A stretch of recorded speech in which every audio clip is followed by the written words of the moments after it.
Good afternoon, YouTube, and welcome to the Fantasy Forecast for Thursday, March 24th, 2016.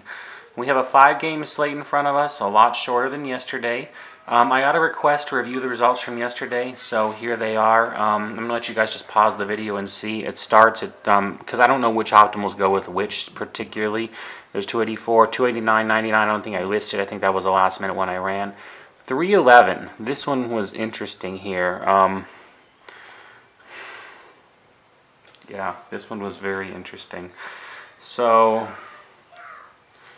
before I get onto it, anyways, and I'll move on to the others. Most of you guys just know that I'm not like other guys. I don't tweet out winning pictures and stuff. I feel that we can be modest about it when we win, and by not claiming that, I'm winning all the time, I don't think there's as much pressure on me or any of us at all when we hit the occasional loss. And it's lucky for us, I've been a bit better this year. Predicting win or loss is kind of more likely, which is why I advise you guys on those nights to play lightly.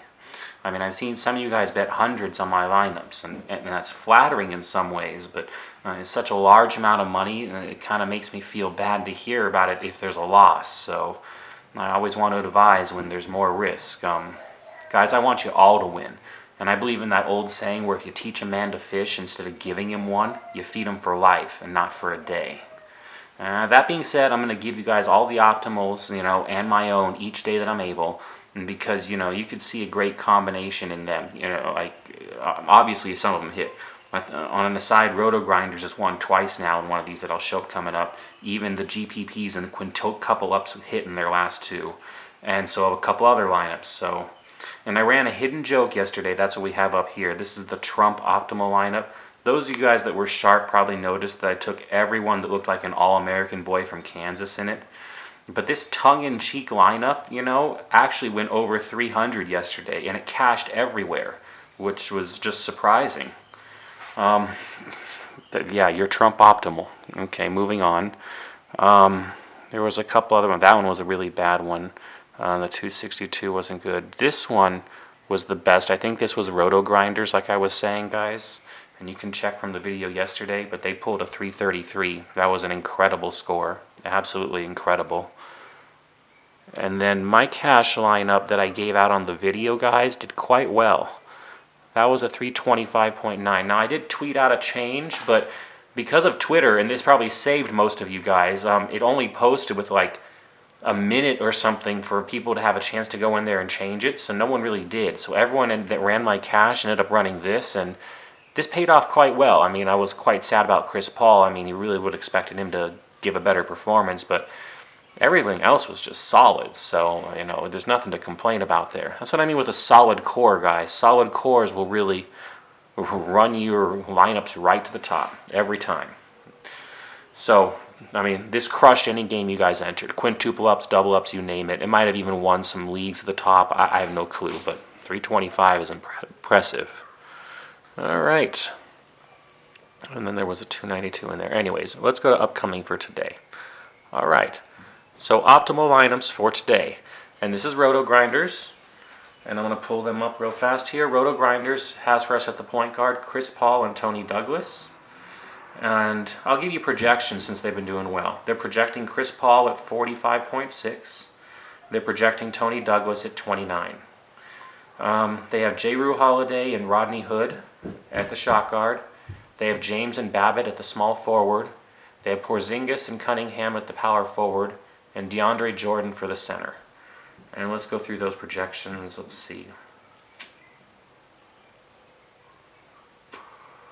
I don't really see anybody that stands out so much. They have the Tony Douglas at 29, like I said, and that's a value pretty close to 6 times. It's at least 5.5. The only one I see that's 6 times or more they're projecting is Luke Babbitt. They have him at 23.3 points. Everyone else down around that 5 times value number. Oh, except Dante Cunningham. They're projecting Dante Cunningham at 23 tonight, which is about 6 times as well. That's pretty good. Total projected score in this lineup, 304. Okay. Let's go to RotoWire.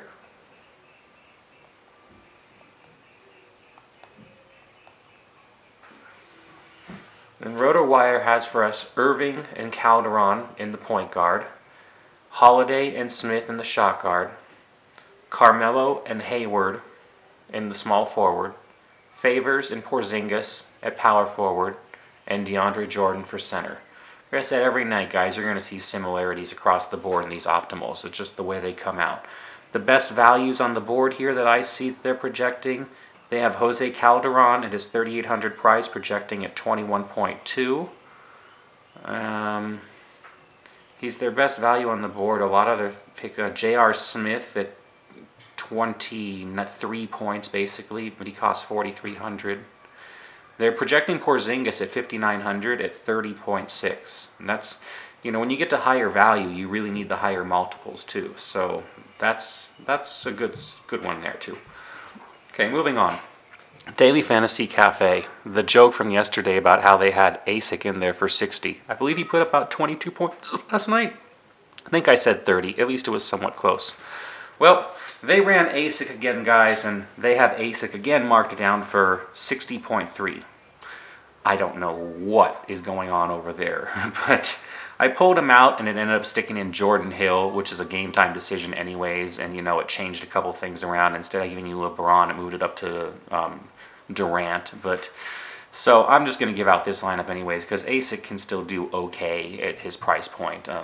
So we got Westbrook and Lillard at the point guard, Affalo and Stuckey at the shot guard, James and Hayward at the small forward, Love and Ibaka at power forward. And I do think there's a better choice than Ibaka tonight in that position, but Love is fine with me.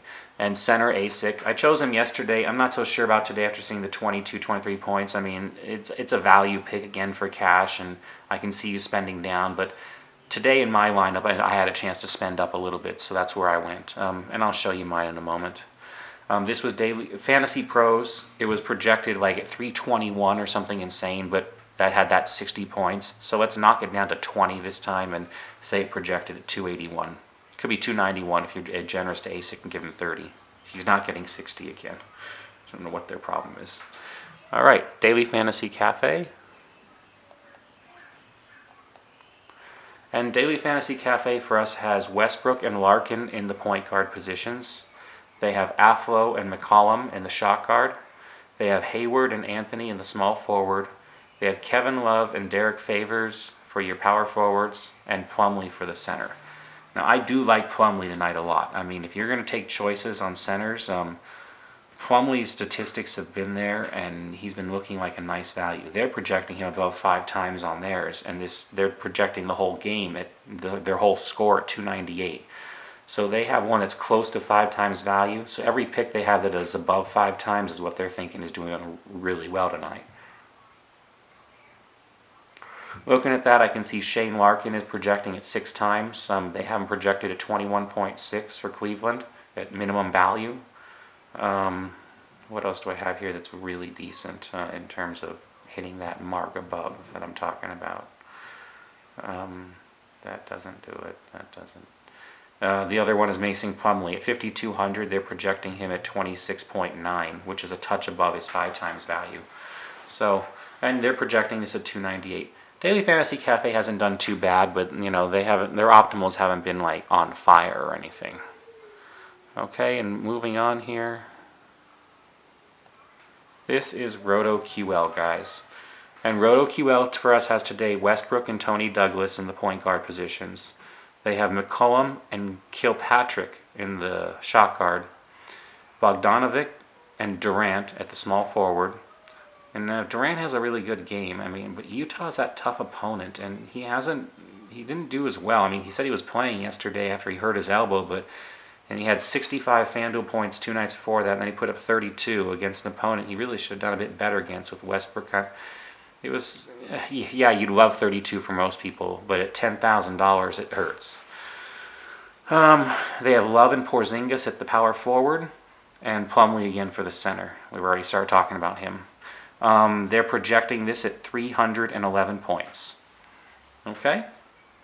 And today, my optimal cash lineup for you guys. And I'll go through my picks. I have Kyrie Irving and I have Tony Douglas at the point guard. Now, why did I not take Westbrook? I'm letting you ponder that for a moment. Because Westbrook is $10,800 and he's playing a Utah team. He loves to have good games, and he's somewhat matchup proof, but he's going to give me 50 points. And if Irving can give me 40 tonight against those hapless Nets, I don't know who the hell is going to defend him tonight, but they don't have anyone really, because Lopez won't get the job, so it'll be someone on the outside, and he's gonna put you 40 tonight. It's pretty. So I like it, and I'm looking for a touch of upside along with that solid floor. And I'm going to explain something at the end here, how you choose these solid locks for when you make a lineup. I won't tell you which in this lineup are the solid locks tonight. I mean, I think you can kind of tell from the other optimals already. But I'm going to explain to you how you pick locks in a second for cash games, and you're going to really love this. It's called the 4x 6x rule, but it's got a two. I'll explain. Okay, Kyrie Irving and Tony Douglas. Tony Douglas is more along the lines of the guy has so much run right now with Davis and Anderson out, and he's actually been very, very consistent with what he's been putting up. And in a cash game, I want that consistency now. So I like him for, he's in between 5 and 6 times value, which means if you figure it at 5.5, he's going to give me 27 or 28 points tonight. It's not beautiful. I want 30 more, but I'll take it. This is a cash game. Okay. At the shot guard, I have Holiday and Ellis. Holiday's already showing us he is the center now without Davis gone, and the adjustment still isn't going to be there. They're going to have to pump him up close to that 9,000 price before you have to start to choke. So I like him again. I mean, New Orleans plays a bit faster and they're not as good, and the Pacers will try to keep up. I mean, so let's say 46 points or so.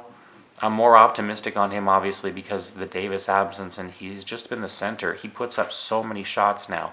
I mean, the guy would have had 60 fantasy points last night if he could have just nailed anything, because I think that you jacked the ball up like 23 or 24 times. It was amazing. It's like every time the guy had a chance to shoot, the coaches were telling him, take a shot at it. Hit a couple trays, but he only got 7 out of 23, so that's what hurt him. But then he got his boards and everything else that he always does because he's turning into the center of New Orleans. It's too cheap for what he's been asked to do, and he's very versatile, guys. It's really apparent now. Ellis is consistency and steady on a bad shot guard slate besides Holiday. I mean, past him, you got Rodney Hood, but I mean, I'll take him against the Pelicans just because, the Holiday's really the only person that could attempt making stops here and there, might kick a block or two a game, but they're not the team they are. They're so depleted without the Davis and Anderson and the many others there along the lower. It's just sad over there. So I'll take someone against them and hope that they just hang in because Holiday's been playing well. Tony Douglas hit a few shots, and I mean, you could New Orleans triple stack. I only have the 2 there, but I'm going for a cash game, not a tournament. You tend to want to stack when you're going for a tournament, especially on these shorter slates. All right, moving on. So yeah, we like Ellis against New Orleans. Small forward, we have Bogdanovic and Hayward. Bogdanovic, the guy's price still hasn't moved, and he just keeps on producing, and he keeps on getting the minutes with the injuries over there. I mean, injuries seem to rule the season here at the very end. Look at his game log, though, guys. 33 minutes, 29 minutes, 29 minutes, 37 minutes, 33 minutes. He's going to give you another 30 minutes. And that floor that I was talking to you guys about, that where, you want to see guys going to give you about 5 times value. I mean, well, if I think the Nets are going to hang in at all, I think he'll give me 26 points again, like he did against Detroit. Charlotte's a bit tougher, but Cleveland's got King James. I mean, it'll be an interesting game. I suppose this would be the one I would look at most possibly changing if there's a pivot at the last minute, guys. So your areas where you might think about pivoting, but he has had some wonderful ceilings, guys. Look at those ceilings just 2 games ago. 29, but he's a bit scoring dependent in them. If the kid scores, man, he's on. But it doesn't really get his scoring. He has to depend on those few rebounds and what he does get put in the basket, and not having a bunch of turnovers. All right, moving on. I took Bogdan tonight. I like him in cash. I'm pretty sure his floor is secure. Hayward is one of those guys with high upside, though, and a good floor. I mean, played well last night, really beat it. Utah's going to have to play faster with Oklahoma, like just going at them. I mean, we know it. They're going to try to slow them down, but this could be one of those games where they actually have a chance to push them into overtime, and you could get some really nice value out of it. Kind of the reason why I have favors underneath as well. I want getting some exposure to the game, but I just don't like the prices of Westbrook and Durant. And I think a lot of people are going to have them tonight on the shorter slates, and I think there will be some good strategy in fading them, because if they only give you 4.5 times value for each, yeah, they had good nights, but not for the prices you paid. This will be where a more balanced strategy will help you out. So Hayward tonight, and I really like his minutes. I got favors up. I don't know why, but he puts up like 35 minutes, 40 minutes. It's crazy. And he went 45 last night. It was wonderful. I mean, and it's a little points dependent, but not really. Look, only half of that came from points both those nights, really. I mean, he still seems to find a way to contribute in some other ways. He had 4 steals, which was really good on the total. He's not going to have 4 steals again. That's unlikely again. But Oklahoma's a bit sloppy. I would expect him to at least pick up 1 or 2 after having 2 and 4, so you can give yourself a couple points there. He doesn't really get blocks, you can forget that. But he picks up his assists. He'll be assisting out to both, and so they'll pick up another 3, 4 there. Boards, probably about 5 boards against Oklahoma. They don't clean it all up that perfectly. And you'll probably see your 20 points, 25 if he hangs in. And so you're looking at, a 35 fantasy point performance, about the 6 times value. Very nice. I'll take it. It doesn't need to be 46. It can be 36 and be an excellent lineup. Same with favors. Just kind of do the same thing, play off each other. 36 minutes, 32 minutes. I mean, they're going to be on the court most of the time, which is going to help you. Favors' floor is a little lower, though. You can see he's at that 23 and 29, 24. I mean, you can pull him out for sure.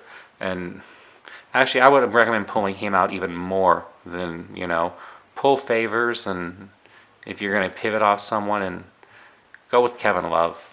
It's cheaper, and you'll find salary to move someone else, someone up somewhere if you want to. But on a short slate, it'll be tough. But look at that. 31, 44 FanDuel points. If he goes anything, I mean, he's a bit streaky too, though. 22, 24 when he gets his minute. He has to have full minute run. 48 and a 24. On the full minute runs, 35 and 29. Well, the 5 times floor seems kind of secure, and he's playing the Nets. I mean, that's a better matchup.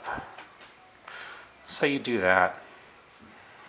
And we were looking at Bogdo before. Is there a way to bump? No, you have to go all the way to Mello. See, that's the problem on short slates, guys. This is really difficult to pull off.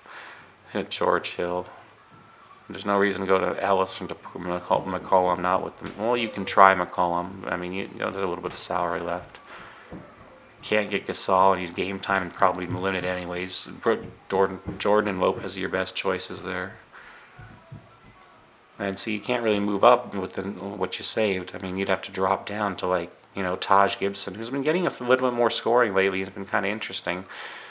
I mean, you could drop Porzingis, but I kind of like Porzingis tonight. I mean, the guy is finally real. I don't know what their problem is. Why do the Knicks coach the way they do? They're just horrible. I mean, he just goes there with nothing, and then they realize, oh, we're losing, and then they put him in and start giving him heavy minutes, and all of a sudden everything's wonderful again. Ridiculous. Okay, well, let's go back to what the original lineup was. You can definitely consider a switch for Kevin Love, guys. I have favors in there. I kind of think it's a higher scoring game, so that's why I went with it for the cash. Save it back up again. Favors and Porzingis. Porzingis, his numbers have been wonderful, and he's playing the Bulls. They're depleted still, and Gasol just is still game limited and didn't do anything last night. So, and then you've got DeAndre Jordan there, guys. Finish up with going high at your center, since you'll have the money to do it tonight. And you might as well, I mean, you have a choice there between him and Brook Lopez, and I think Jordan might get a little forgotten if people try to go cheap and bounce up to some Westbrook and Durant's. So this could be a lower ownership run, guys, and really push you into the money, because he's pretty damn consistent. And if the Clippers, they don't have much defense anymore. I can see Portland scoring a lot on them, but the Clippers tend to stay in too. So they find ways to score. I think this is one of the nights you're going to see Jordan put up a few more points. And I don't know about getting any extra boards. Portland is more average in that. They're not like Dallas or anything, but the Clippers tend to give up boards. Being a Portland center, I think that's Plumlee against them, which is why that's also a good pick. All right, guys. And that is a consideration, too. You can pivot off this. Let me show you one real fast that might be possible. Go down to Plumlee, playing against those Clippers. Go for him to get some extra boards. Take Favors down to Love. Now you have 3,800 left. One of those big guys is definitely available. Instead of Kyrie Irving, you can take Russ. There's nothing wrong with Russ tonight. I mean, he'll give you 50. Right? So there you go. There's your other second optimal cash lineup. Why not? I'll run both. I'll have that other one entered in there as well. I have it saved somewhere else.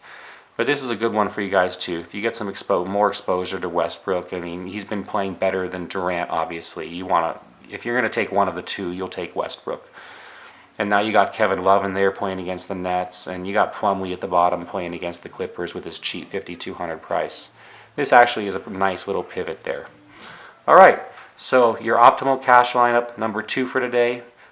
Take your choice on either one, guys. At this point, just between me, after making the changes there, I think I like number 2, or the one I just did here, right, more. I mean, I know Kyrie Irving's in a good spot, but I mean, maybe if there's a way to pivot, I might do, Westbrook and Irving, upgrade from Tony Douglas, who's Mr. Consistency and probably only has a ceiling of 30, and, drop down somewhere if I found about an injury last minute. I can show you how that would be done too. Just an example of last minute pivoting, guys. That's all. So Kyrie Irving, you're going to lose 1,900. You can't drop down to minimum because it'll put you at 33. So Bogdo kind of stays, but you could cut Bogdo a little. You know what I mean? Go to Babbitt, who's definitely looking strong tonight. That only leaves you 500 somewhere. You can probably find 500 somewhere. Ellis to Hood, possibly. You leave 800 on the table, but it's possible. Hayward could go to Bogdo again. You could trust Bogdo. Well, Taj Gibson, like I was saying, he's got a decent chance against those Knicks to actually put up some scoring. He's very scoring dependent, but if he had one of his nights, I've seen him put up 50, guys. It just depends on if he scores or not. And that could be more lottery tickety. Porzingis is in the same category. Nothing much you can do there except drop to Ibaka. And he was recommended on another one. If you don't think Porzingis is going to have a good night for some reason, maybe he gets screwed on his minutes. Certainly happen. You do an Ibaka switch right there. Just a way to pivot. If you like Irving. I'm going to cancel that though. Okay. Now the one last thing I'm going to tell you guys and explain here is something real important about how to take care of, the results I gave you guys earlier, they're not typical. Winning is typical, but winning larger amounts and doubling up usually has a bit of luck involved. And that's fine too, because it makes up for that occasional loss if you guys are being steady and consistent with the amount that you play each day. In the end, my friends, this is entertainment, and you really need to play it on an entertainment budget. And alright, I'm done preaching to you guys, and those are all the relevant results. Those are all today's optimals from the science sites, my own optimal. And I'm going to go finish up here by discussing a basic strategy you guys can use when choosing those players for your cash game. And I call it the 4x, 6x rule. And let me go ahead and just start off by saying on a cash game, there's a standard always with every player you take of trying to break 300. You want 5 times value from everyone in your lineup. I want Russell Westbrook in this lineup to give me 54 points. We need to start there. Step 1 is, are you confident the player will break 5 times value? Well, on a short slate, I'm pretty damn confident he'll break 5 times value, and that's pretty much all he's going to really get, in my opinion. But I mean, Westy he's pretty much matchup proof, so he'll get his 50 something. So let's say it's 55. That's fine, or 54. Okay. And if you don't feel, step 1's asking if you're confident. If you don't feel it's a maybe, you feel quite sure he'll do it, you can't feel it's like, oh, maybe he'll do it. You have to be like, I'm pretty sure he's going to do it. Like, I'm pretty sure Westbrook's going to get 54. Now, if I'm all wishy-washy, I don't know if he's going to get 54. Like with Durant, definitely with Durant tonight, I'll be like, oh, I don't know if he's going to get 53. And that, if you feel it's kind of like a maybe, and there's a better option out there, you fade that guy. No question. So, but then let's say he passes the 5 times check. Now you go to the step 2, the 4x, 6x rule. The rule says here, now you need to be confident that his floor is at least 4 times his value and his ceiling is at least 6 times. Okay, Russ, is your floor at least 43 points? Yeah, your floor is 43 points. We know that. I'm not even gonna, that's cool. He passes that check. And then is his ceiling at least 6 times? Can Russ give us 65? Russ can give us 65. We have seen that too. Okay, so, and that's just an example from today. And so basically, the rule says that he has to get his 4 times floor at least 80 to 90% of the time. And he has to get his ceiling, his 6 times, his 65 points, at least 20%, or 10 to 20% of the time.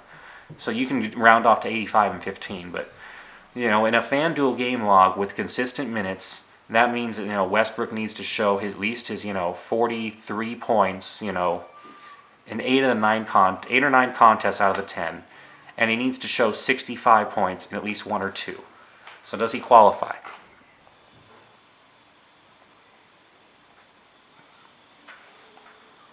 He hit 65 in 1 contest. That's in the 10 to 20% range. Now, has he ever gone below the 43.2? He's gone below it a couple times there. Look at that with San Antonio, Minnesota. Some of the things with minute runs, though, you can excuse a little bit. You have to make comparisons on the games. I would say he doesn't particularly meet the 4x rule. His floor could be a little bit lower. So maybe, and this is I had that original lineup at first, and you guys can go back to that. But, it's a short slate night, guys. Sometimes you have to compromise just a touch. And he's pretty close. But that's kind of the rule that you go with. So in the FanDuel game log with the consistent minutes, and here, another option would be Tony Douglas. Go with him. His salary is $5,100. It says that he needs to hit 80 to 90% of the time, 4x, and 6x at least 10 to 20%. So in his log with consistent minutes, he needs to have at least 20 FanDuel points in 8 to 9 of the contests, and at least 30 in 1 or 2. So does he qualify?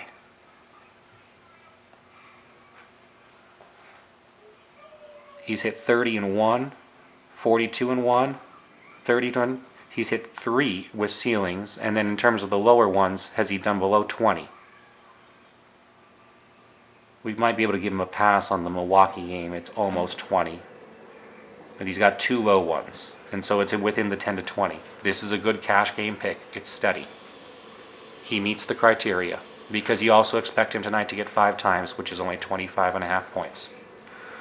All right, guys? So you run the 2-step step with everyone, the 5 times, and then the 4 times, 6 times. And for all the guys that meet the criteria, those are your cash game locks. All right, I want to send a special shout out today as well to Sandpiper community. Those guys are out there listening to me all shared together on one feed. I love you guys all to death and I hope you win some money today. That's for darn sure. I want you guys all to win some money today. That's without question. I hope you've had a wonderful week going on so far. It's a beautiful Thursday night for you guys. Go on out there. Go win some money.